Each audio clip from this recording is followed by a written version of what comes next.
Então bora pro segundo Hulk, que é sobre um pouco de história sobre a Coreia do Sul e a Coreia do Norte. Que na verdade, não tem jeito melhor de começar essa história contando que elas eram uma só. Elas eram só a Coreia. Inclusive eu já conheci coreanos, tu pode me confirmar, Montanha, provavelmente tu também conheceu, que não gostam que fale Coreia do Sul. Eles pedem pra te falar Coreia, só Coreia. Se tu falar Coreia do Sul, tu tá segregando. Pra eles lá existe uma problemática por trás disso que a gente, né, culturalmente não conhece. E aí no final eu já acabei cometendo essa gafe mais de uma vez e o coreano me corrigindo. O bom do coreano, Roger, que não causa medo em ninguém, né, mano? A não ser se você souber que o cara É, for faixa preta em taekwondo, aí você... Mas em geral é. eles são... Ó, Mas aí os guris são jiu-jitsu também. não, aí a briga é boa. E então tá, a Coreia era um país só e era praticamente mandado pela China. Isso que eu tô falando é lá nos anos 1000 e alguma Não, coisa, acho assim, entendeu? ó, pra gente fazer uma correlação bem simples, é o seguinte, a China sempre foi o que é os Estados Unidos pra gente. É aquele vizinho maldito que tá ali gigante, que faz bullying com você a sua vida inteira. Só que quando começaram as grandes navegações, ali pelo ano 1500, a China estava um pouco em declínio econômico, apesar dela ter ali uma seleção de gente que ela só tributava, que era meio que a colônia dela, o jeito dela fazer colônia nos lugares mais pobres, ao redor dela, que eram o próprio Japão era pobre, o Camboja, Malásia, Tudo. Nepal, Sri Lanka, Tibete e a Coreia. Quando os europeus começaram as navegações, eles vieram com muito poder e o Império Chinês estava em declínio. E os europeus começaram a pegar e fazer colônia na Ásia, entendeu? A própria Inglaterra pegou a Índia, mas teve muito holandês e francês dando banda por aquelas ilhazinhas ali da Ásia e tocando terror, né? Vamos dizer assim. Nessa época aí também abri só um pequeno mini parênteses aqui. Os holandeses são os piratas europeus, né? É. Tanto que no Brasil a gente tem um grande exemplo, que você vai lá em Recife e sai um montão de gente de louro do olho azul que chama Van de Donk. Eu falei, ué, que isso, meu irmão? É José da Silva Van de Donk. Eu falei, ué, que isso? De onde você sai? Ah, não, meu tataravô era holandês. Puta que pariu, mas nunca... Que porra é essa? Mas é de jeito, a Indonésia, né? Toda essa parte aí, os holandeses foram bem picareta nesse E essa sentido. história aí do holandês, do Van den Doel de Recife, é interessante porque conta um pouco da história do Brasil também, que o Brasil já entrou em guerra com a Holanda. Olha que loucura. Mas essa eu vou deixar para outro dia. E aí, então, o que aconteceu foi que os europeus começaram a pegar tudo que era da China ali, que a China meio que controlava, mas ainda existia a Coreia, que por um tempo continuou sob o domínio da China, O Japão, e nesse meio tempo aí o Japão negociava muito com a Europa. Eles odiavam os cristãos, aquele coisa, mas eles negociavam pra caralho, sabiam fazer negócio. E o Japão cresceu. O que aconteceu? Que com o declínio da China, em 1895, a Coreia se declarou independente. Só que eles eram muito pobres ainda e muito mal estruturados. 10 anos depois que eles se declararam independente da China, foram invadidos pelo Japão com a desculpa: eu vou colonizar esse lugar aí porque eu vou levar tecnologia para eles, eles vão me dar todos os recursos deles, eu finjo que levo tecnologia Exato. para eles, só escravizo e fodo todo mundo, explora essa terra, era o que estava na moda na época, todo mundo tinha o seu pedacinho e o Japão queria o dele, que era o que estava sobrando ali, a Coreia. E aí, nesse tempo, eles foram colonizados praticamente até o final da Segunda Guerra, né, de 1910 até o final da Segunda Guerra. E é um período muito negro, né, na história da Coreia. E houve vários crimes de guerra, inclusive teve, acho que é o Tribunal de Tóquio, depois que tudo aconteceu, foi um dos julgamentos dos crimes de guerra que o Japão fez com a Coreia. Pra te ter uma ideia, eles tinham uma rede, todas as guriazinhas bonitinhas que nasciam, eles tinham uma rede de prostituição com o Japão. Entendeu? Tipo, de menor, de tudo. Vários crimes de guerra. Botaram fogo em biblioteca, que pra mim é uma coisa pior, uma das piores também. É uma sabotagem básica número um. Fizeram todos os coreanos mudar o nome da língua coreana pra japonesa. Botaram fogo em roupa cultural. Tentaram realmente apagar a cultura da Coreia. Foi um troço... Olha, o Japão foi pau no cu pra caralho com a Coreia. Normal. E aí, no final da Segunda Guerra, né, quando tudo se resolveu, porque, lembrando, o Japão era do eixo, então ele ajudava o Bigode, né, ajudava o Hitler. Exatamente. Eles se fuderam perderam e tiveram que devolver a Coreia. Tava no acordo de derrota. E naquele tempo, né, nós tinha duas potências, que era a União Soviética e os Estados Unidos, e eles, resumindo muito, concordaram ali em dividir entre Sul e Norte, um ia apoiar um lado, o outro ia apoiar o outro. Passou o tempo e em 1950 foi parte da Guerra Fria, a Guerra da Coreia, porque lembrando, a Guerra Fria teve guerras. A Guerra Fria teve Vietnã, teve a Coreia, teve uma coisa ou outra na África também, se eu não me engano. E eles dividiram entre Coreia do Sul e Coreia do Norte. Em 1950 aconteceu a guerra entre as Coreias, que foi os Estados Unidos patrocinando o lado do Sul e a União Soviética patrocinando o lado do Norte. Inclusive o Brasil foi convidado a participar. Mas o Brasil não pôde não, porque ele tinha que fazer uma festa de Réveillon. Exatamente, o Brasil falou qualquer coisa e não marcou presença, sabiamente. E foi uma guerra muito louca, porque foi a primeira guerra que teve uso de jato da Força Aérea. Tipo, até ali, 1950, não existia jato. Então foram os primeiros jatos de guerra sendo posto em prática. Durou 3 anos a guerra e no final das contas fizeram um acordo de cessar fogo, o que não era um acordo de paz. Então até muita gente disse que eles estão em guerra até hoje, mas existem outras interpretações políticas sobre isso. Dali se começou as dinastias de ditadores lá na Coreia do Norte. A Coreia do Sul, nos anos 80, ali investiu pra caralho num capitalismo que era mais capitalista que os próprios Estados Unidos. E educação, né, mano? O segredo da Coreia do Sul foi educação.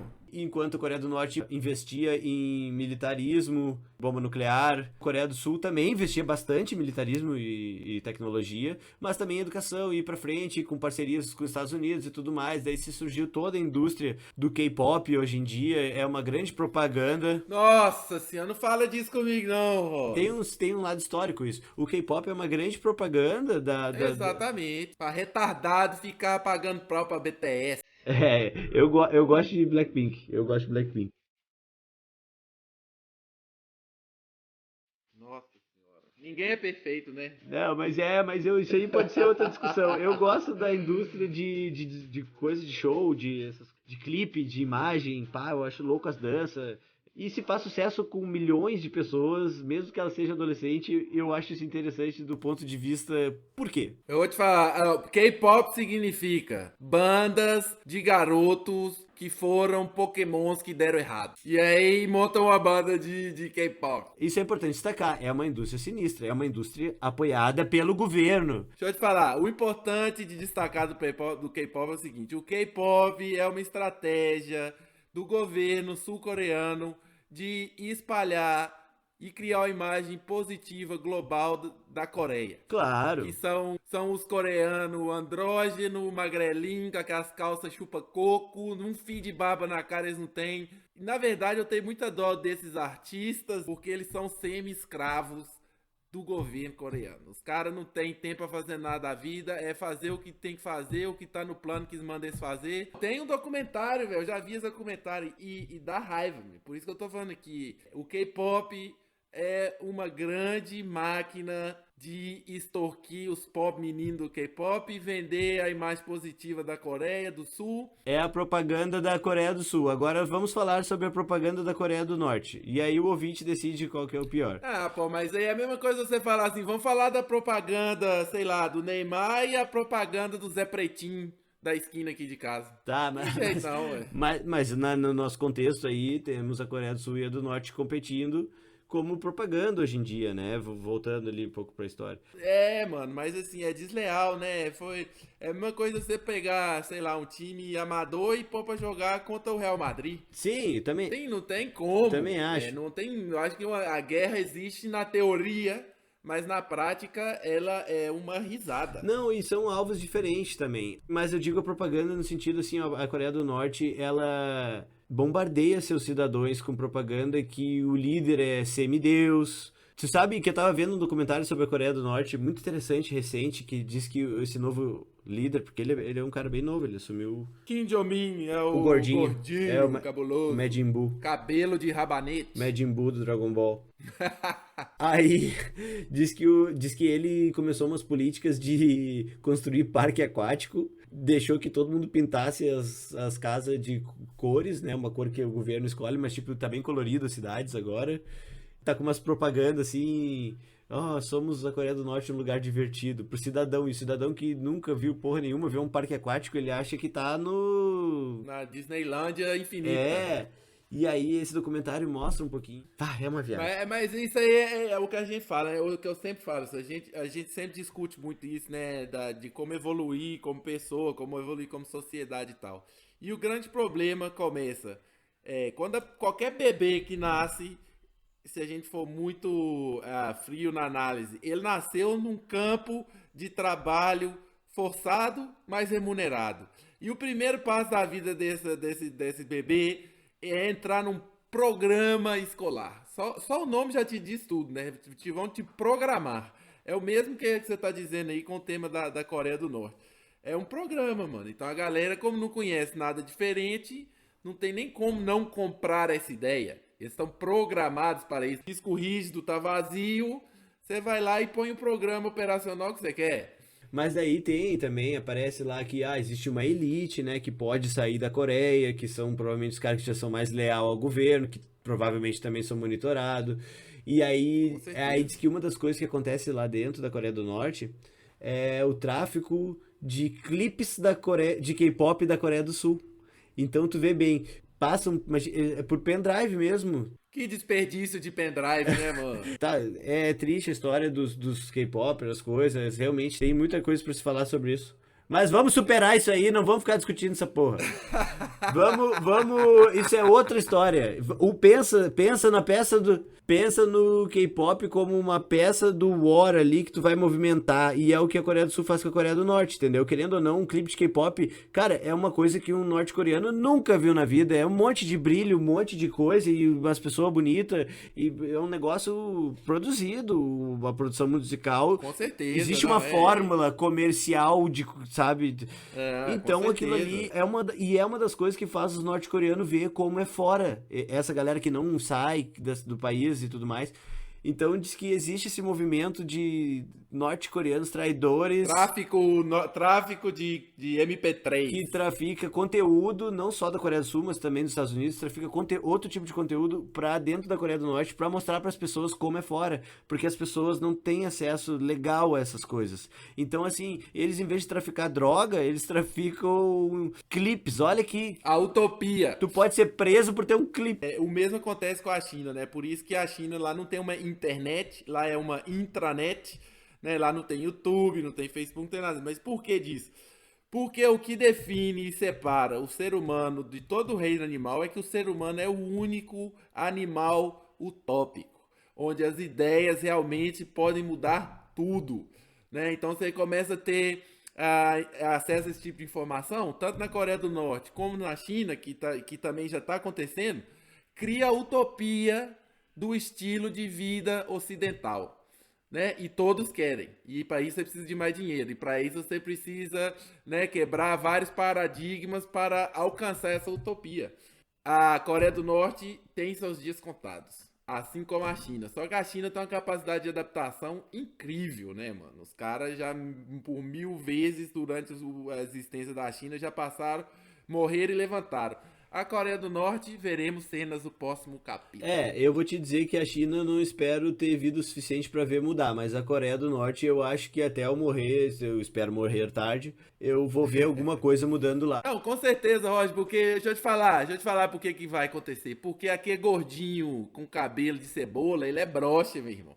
Que gordinho tá com os dias contados, ele vai morrer rapidinho, daqui 20 anos ele já bateu as botas e não tem nenhum herdeiro. E aí, meu irmão, a partir do momento que ele não tem herdeiro, vai ser cobra comendo cobra em busca do poder e acabou a Coreia do Norte, como a gente conhece hoje. Que gordo ali, velho, tem 25 anos que ele não vê a piroquinha dele. E ele acha que é Deus, então ele pode achar que engravidou ela só passando a mão. E aí o guardinha faz o serviço e aí feito, entendeu? O gordinho tem o zap do anjo Gabriel. Vai lá engravidar o herdeiro, o menino Jesus Pokémon do Oi Puxado. Porque ele se acha semideus. As pessoas andando de bicicleta têm que descer pra olhar pras estátuas deles, não pode pedalar enquanto passar na frente de uma estátua. Já saiu notícia que ele tava espalhando que ele não tinha cu, que ele não fazia cocô, porque alguém tinha perguntado isso. Umas viagens assim... Só pra fechar, então, a história da Coreia do Sul e da Coreia do Norte ela é infinita, cara. Não só história como presente, mas eu acho que a Coreia do Norte hoje, prefiro acreditar, não vive uma situação sustentável e em algum momento dentro do meu tempo de vida eu vou ver o declínio disso aí. Mas vamos ver, né? Apostas da vida. Aí, deixa a minha aposta. Mais uma vez, o grande problema saiu dos planos da Casa Branca, né? Nos seus jogos de poder e destruição. E lembrando que eles estão no meio de vários grandes, né? Rússia, China, Estados Unidos, Exatamente. todo mundo mordendo. Mas beleza, pagamos a dívida do episódio passado. Foi difícil, não falei nem 25% de todo o conteúdo que eu gostaria, mas a gente tem que tocar o Quem barco. quiser aí, que tiver interessado mais saber alguma coisa e tal, né, o Google tá aí pra isso. Pode escrever português, sim, do caralho.